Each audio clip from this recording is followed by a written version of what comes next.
स्वामी विवेकानंद एक जिज्ञासु पाठक थे। जब वो शिकागो में रहते थे, वो पुस्तकालय में जाते थे और बड़ी मात्रा में किताबें उधार लेते थे और उन्हें एक दिन में लाइब्रेरियन को वापस कर देते थे।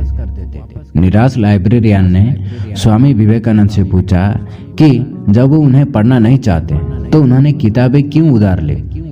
जब उन्होंने कहा कि उन्होंने उन सभी पुस्तकों को पढ़ना समाप्त कर दिया है तो वो और अधिक नाराज थे। उसने कहा कि वो एक परीक्षा देगी और एक किताब से एक यादृच्छिक पृष्ठ का चयन किया और उसे बताने के लिए कहा कि वहाँ क्या लिखा गया था। किताब पर एक नजर भी डाले बिना उसने पंक्तियों को ठीक वैसे ही दोहराया जैसे वो लिखी गई थी। उसने उससे कई और प्रश्न पूछे और उसने बिना किसी दोष के उन सभी का उत्तर दिया। एकाग्रता की शक्ति।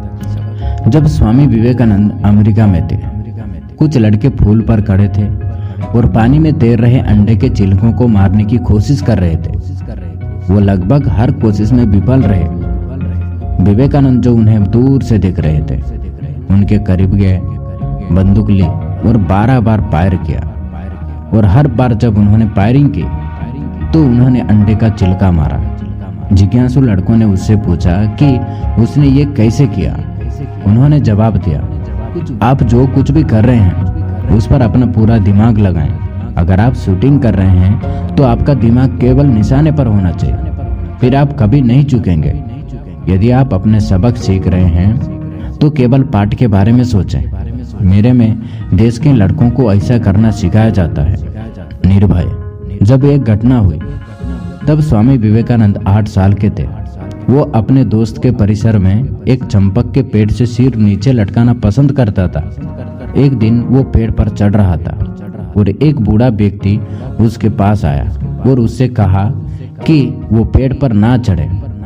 बूढ़ा शायद डर गया था कि स्वामी गिर सकता है और उसके अंगों को तोड़ सकता है या सिर्फ चंपक के फूलों की रक्षा कर रहा था। जब बच्चे ने उससे सवाल किया कि बूढ़े ने उसे क्यों बताया कि पेड़ पर भूत रहता है और अगर वो फिर से पेड़ पर चढ़ेगा तो उसे चोट लगेगी और उसकी गर्दन टूट जाएगी। स्वामी ने सिर हिलाया और बूढ़ा चला गया। इतना अस्वस्थ नहीं हुआ। 8 वर्षीय फिर से पेड़ पर चढ़ गया। उसके सभी दोस्त डर गए और उसे पूछा कि वो ऐसा क्यों कर रहा है। ये जानने के बावजूद कि उसे चोट लगेगी, वो हंसा और कहा, तुम कितने मूर्ख हो।